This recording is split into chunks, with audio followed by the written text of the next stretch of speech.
வணக்கம். இது ஐபிசி தமிழின் பிரதான செய்திகள். செய்திகளோடு நான் லக்ஷனா யாதவன். முதலில் தலைப்புச் செய்திகள். செம்மணி புதைக்குழியுடன் தொடர்புடையவர்களுக்கு தண்டனை நிச்சயம், யாழில் அமைச்சர் உறுதி. வலிவடக்கில் விடுவிக்கப்பட்ட காணிகளில் வீடு கட்ட அனுமதி, அரசு தரப்பு அறிவிப்பு. பயங்கரவாத தடைச்சட்டம் இந்த ஆண்டுக்குள் ரத்து செய்யப்படும், நீதியமைச்சர் அறிவிப்பு. கேள்விகளுக்கு இடமளிக்காமல் வெளியேறிய அமைச்சர்கள், ஊடகவியலாளர்கள் அதிருப்தி. நேபாளத்தை மூழ்கடித்த வெள்ளம், உயிரிழப்பு 270 அதிகரிப்பு, இரண்டாவது வெள்ளப்பெருக்கு ஏற்பட வாய்ப்பு. அமெரிக்காவில் 49,000-க்கும் அதிகமான குடியேற்றவாசிகள் கைது, ட்ரம்ப் ஆட்சியில் உச்சம். வீதியில் இறங்கி தலைமைத்துவத்தை ஏற்க வேண்டும், சஜித் தரப்பு எடுத்துரைப்பு. யாழில் போராட்ட களத்தில் தாய்மார்கள் மீது போலீஸ் தாக்குதல், சுமந்திரன் கடும் கண்டனம். தொடர்பான விரிவான செய்திகள்.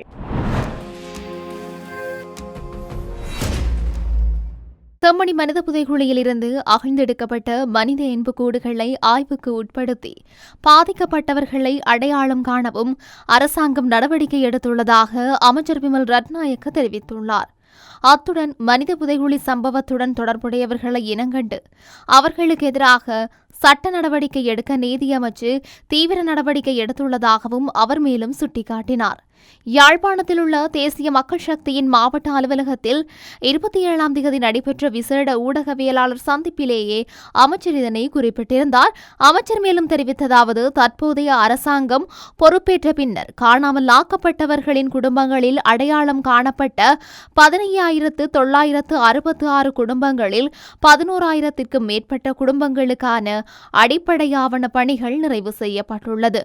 இதற்காக வரவு செலவு திட்டத்தில் 300 மில்லியன் ரூபாய் ஒதுக்கப்பட்டுள்ளதோடு இந்த விசாரணைகளை முன்னெடுப்பதற்காக 25 பிரிவுகள் உருவாக்கப்பட்டுள்ளதோடு ஆரம்ப கட்டமாக 101 குடும்பங்களுக்கு தலா 2 லட்சம் ரூபாய் வீதம் இடைக்கால கொடுப்பனவு வழங்கப்பட்டுள்ளது. அதேபோன்று அரசாங்கத்தினால் ஒதுக்கப்பட்ட நிதி மற்றும் மருத்துவ அதிகாரிகளின் அர்ப்பணிப்பின் மூலம் செம்மணி மனித புதைகுழியில் இதுவரை 585 எலும்புக்கூடுகள் அகழ்ந்தெடுக்கப்பட்டுள்ளன.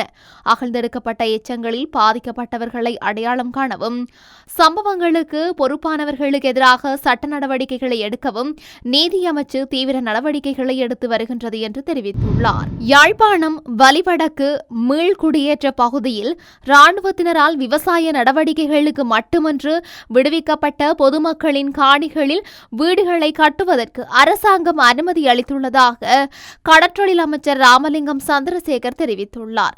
யாழ்ப்பாணத்தில் உள்ள தேசிய மக்கள் சக்தி தலைமை அலுவலகத்தில் 26ஆம் தேதி நடைபெற்ற ஊடகவியலாளர் சந்திப்பின் போது அமைச்சர் இவ்வாறு குறிப்பிட்டிருந்தார். இதுகுறித்து அவர் மேலும் தெரிவிக்கையில், ஏற்கனவே வலிவடக்கு மீள்குடியேற்ற பகுதியில் பொதுமக்களின் காணிகள் விடுவிக்கப்பட்ட போதும் இராணுவத்தினரால் விவசாய நடவடிக்கைகளுக்கு மட்டும் அனுமதி வழங்கப்பட்டது. தற்போது ஜனாதிபதி அனுரகுமார திசாநாயக்கவின் உத்தரவுக்கு அமைய விடுவிக்கப்பட்டு விசாரணை நடவடிக்கைகளுக்கு மட்டும் அனுமதிக்கப்பட்ட தனியார் காணிகளில் வீடுகள் தேவையெனில் கட்ட முடியும். அரசாங்க வீட்டுத் திட்டம் தேவையானவர்கள் உரிய நடைமுறைகளை பின்பற்றி பிரதேச செயலகத்தின் ஊடாக விண்ணப்பிக்கும் பட்சத்தில் தகுதியானவர்களுக்கு வீட்டுத் திட்டம் கிடைக்கும் என்று மேலும் தெரிவித்துள்ளார். பயங்கரவாத தடைச்சட்டம் இந்த ஆண்டுக்குள் முழுமையாக ரத்து செய்யப்படும் என்று நீதி மற்றும் தேசிய ஒருமைப்பாட்டு அமைச்சர் ஹர்ஷன நாணயக்கார தெரிவித்துள்ளார். மனித உரிமைகள் மற்றும் ஜனநாயக கொள்கைகளுக்கு எதிரான சில ஏற்பாடுகள் இந்த சட்டத்தில் உள்ளதாகவும் அவர் குறிப்பிட்டுள்ளார். 1979ஆம் ஆண்டு தற்காலிக ஏற்பாடாக கொண்டுவரப்பட்ட இந்த சட்டத்துக்கு பதிலாக தேசிய பாதுகாப்பையும் மனித உரிமைகளையும் பாதுகாக்கும் புதிய சட்டம் கொண்டுவரப்படவுள்ளது. இதற்கான சட்டமூலத்துக்கு சட்டமா அதிபர் அனுமதி வழங்கியுள்ள நிலையில் விரைவில் வர்த்தமானியில் வெளியிட்டு நாடாளுமன்றத்தில் சமர்ப்பிக்க நடவடிக்கை எடுக்கவுள்ளதாக அமைச்சர் தெரிவித்துள்ளார். யாழ்ப்பாணத்தில் அமைச்சர்கள் விமல் ரத்நாயக்க மற்றும் ராமலிங்கம் சந்திரசேகர் ஆகியோர் கலந்து கொண்ட ஊடக சந்திப்பு ஊடகவியலாளர் மத்தியில் அதிருப்தியை ஏற்படுத்தியிருந்தது. தேசிய மக்கள் சக்தியின் யாழ்ப்பாண அலுவலகத்தில் நடைபெற்ற இந்த சந்திப்பில் அமைச்சர் பிமல் ரத்நாயக்க சுமார் 20 நிமிடங்கள் சிங்களத்தில் கருத்துக்களை முன்வைத்ததோடு அதன் தமிழ் மொழி விளக்கத்தை அமைச்சர் சந்திரசேகர் வழங்கியிருந்தார். பின்னர் சில கேள்விகளுக்கு பதிலளித்த நிலையில் இரு அமைச்சர்களும் வேறு பணிகள் இருப்பதாக கூறி இடைநடுவில் வெளியேறியதாக தெரிவிக்கப்பட்டிருந்தது. இதனால் ஊடகவியலாளர்கள் தங்களது கேள்விகளை முழுமையாக முன்வைக்க போதிய வாய்ப்பு வழங்கப்படவில்லை என்று அதிருப்தி தெரிவித்துள்ளனர். ஆட்சிக்கு வருவதற்கு முன்பு அடிக்கடி ஊடக சந்திப்புகளை நடத்திய தேசிய மக்கள் சக்தி தற்போது ஊடகவியலாளர்களின் கேள்விகளுக்கு உரிய நேரம் வழங்கவில்லை என்றும் விமர்சனம் எழுந்துள்ளது. நேபாளத்தில் ஏற்பட்ட வெள்ளப்பெருக்கு காரணமாக உயிரிழந்தவர்களின் எண்ணிக்கை 270 அதிகரித்திருந்ததாக வெளிநாட்டு ஊடகங்கள் 27ஆம் தேதி செய்தி வெளியிட்டிருந்தன. மேலும் 1500க்கும் மேற்பட்டோர் தொடர்ந்து காணாமல் போயிருக்கிறதாக தெரிவிக்கப்பட்டிருந்தது. காணாமல் போனவர்களில் 517 பேர் வெளிநாட்டு சுற்றுலா பயணிகள் என்றும் 127 பேர் நேபாளத்தைச் சேர்ந்தவர்கள் என்றும் தெரிவிக்கப்பட்டிருந்தது. இந்த நிலையில் காணாமல் போனவர்களை தேடும் நடவடிக்கைகள் மற்றும் மீட்பு பணிகள் தொடர்ந்து முன்னெடுக்கப்பட்டு வருவதாக தகவல்கள் தெரிவிக்கின்றன. மேலும் நேபாளத்தின் திரிபுவன் பல்கலைக்கழகத்தின் பேரிடர் ஆய்வு மையத்தின் இயக்குநரான வசந்த ராஜ் இன்று அல்லது நாளை 2வது மற்றும் 3வது அலைகள் ஏற்படும் அபாயம் இருப்பதாக தெரிவித்திருக்கின்றார். அதிக மழைப்பொழிவு இல்லை, ஆனால் மண் சரிவு ஏற்படக்கூடும். அவர்கள் இமயமலை ஆபத்துக்களை கண்காணித்து வருவதாகவும் இங்கு காலநிலை மாற்றம் உண்மையாகவே நிகழ்ந்து கொண்டிருக்கின்றது என்றும் அவர் மேலும் குறிப்பிட்டிருந்தார். அமெரிக்க குடிவரவு மற்றும் சுங்க அமலாக்க பிரிவான ICE கடந்த ஜூலை மாதத்தில் மட்டும் 49,571 பேரை கைது செய்துள்ளதாக தகவல்கள் வெளியாகி இருக்கின்றன. ட்ரம்ப் 2வது முறையாக பதவியேற்ற பின்னர் பதிவான அதிகபட்ச மாதாந்த கைது எண்ணிக்கை இதுவாகும். ஜூன் மாதத்தை விட கைதுகள் 15%, பிப்ரவரி மாதத்தை விட 70% அதிகரித்துள்ளன. குறிப்பாக டெக்சாஸ் மற்றும் புளோரிடா மாநிலங்களில் சுமார் 20,000 பேர் கைது செய்யப்பட்டுள்ளனர். ட்ரம்ப் ஆட்சிக்கு வந்த பின்னர் குடியேற்ற அமலாக்க அதிகாரிகளுக்கான கட்டுப்பாடுகள் தளர்த்தப்பட்டதும் சுமார் 12,000 புதிய அதிகாரிகள் பணியில் இணைக்கப்பட்டதும் இந்த அதிகரிப்புக்கு முக்கிய காரணங்களாக கூறப்படுகின்றன. ஐக்கிய மக்கள் சக்தியின் நாடாளுமன்ற உறுப்பினர் ஹர்ஷன ராஜகருணா தற்போதைய அரசாங்கம் தானாக வீழும் வரை மக்கள் காத்திருக்காமல் ஜனநாயகத்தையும் மக்களின் உரிமைகளையும் பாதுகாக்க உடனடியாக வீதியில் இறங்க வேண்டும் என்று தெரிவித்துள்ளார். கம்பஹாவில் நடைபெற்ற மக்கள் சந்திப்பில் அவர் இந்த கருத்தை வெளியிட்டுள்ளார்.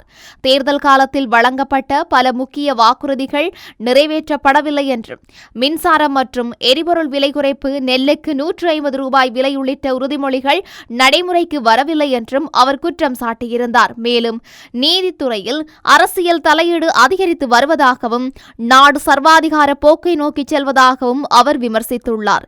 ஜனநாயகத்தை பாதுகாக்க மக்கள் அனைவரும் ஒன்றிணைந்து செயற்பட வேண்டும் என்றும் அவர் அழைப்பு விடுத்துள்ளார். யாழ்ப்பாண மாவட்ட செயலகத்திற்கு வெளியே வலிந்து காணாமல் ஆக்கப்பட்டவரின் உறவுகள் நடத்திய போராட்டத்தில் போலீசார் வன்முறையாக நடந்து கொண்டதாக தெரிவிக்கப்பட்ட சம்பவத்திற்கு இலங்கை தமிழரசு கட்சியின் பொதுச் செயலாளரும் ஜனாதிபதி சட்டத்தரணியுமான M.A. சுமந்திரன் கடும் கண்டனம் தெரிவித்திருந்தார். காணாமல் போனோர் தொடர்பான சர்வதேச தினத்தை முன்னிட்டு இடம்பெற்ற நிகழ்வுக்கு எதிர்ப்பு தெரிவித்து தாய்மார்கள் போராட்டத்தில் ஈடுபட்டிருந்தார்கள். அவர்களை போலீசார் இழுத்து தள்ளியதாகவும் குற்றச்சாட்டுகள் முன்வைக்கப்பட்டும் இருந்தன. இந்த சம்பவத்தை நீதி அமைச்சர் ஹர்ஷன நாணயக்கார உள்ளிருந்து கைபேசியில் அவதானித்ததாகவும் செய்தி சேகரித்த ஊடகவியலாளர்களை அமைச்சர் சந்திரசேகர் வசைபாடியதாகவும் செய்திகள் வெளியாகியிருந்தன. இவ்விரு அமைச்சர்களின் செயற்பாடுகளையும் சுமந்திரன் வன்மையாக கண்டித்துள்ளார். செய்திகளின் நிறைவாக மீண்டும் தலைப்புச் செய்திகள். செம்மணி புதைக்குழியுடன் தொடர்புடையவர்களுக்கு தண்டனை நிச்சயம், யாழில் அமைச்சர் உறுதி. வலிவடக்கில் விடுவிக்கப்பட்ட காணிகளில் வீடு கட்ட அனுமதி, அரசு தரப்பு அறிவிப்பு.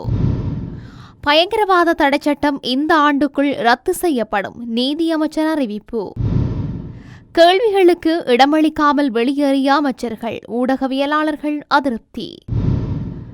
நேபாளத்தை மூழ்கடித்த வெள்ளம், உயிரிழப்பு 270 அதிகரிப்பு, 2வது வெள்ளப்பெருக்கு ஏற்பட வாய்ப்பு. அமெரிக்காவில் 49,000க்கும் அதிகமான குடியேற்றவாசிகள் கைது, ட்ரம்ப் ஆட்சியில் உச்சம். வீதியில் இறங்கி தலைமைத்துவத்தை ஏற்க வேண்டும், சஜித் தரப்பு எடுத்துரைப்பு.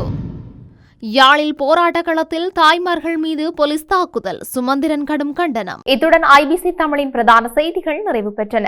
செய்திகளை உடனுக்குடன் அறிந்து கொள்ள IBC தமிழ் என்ற எமது YouTube பக்கத்தினூடாக இணைந்திருங்கள். வணக்கம்.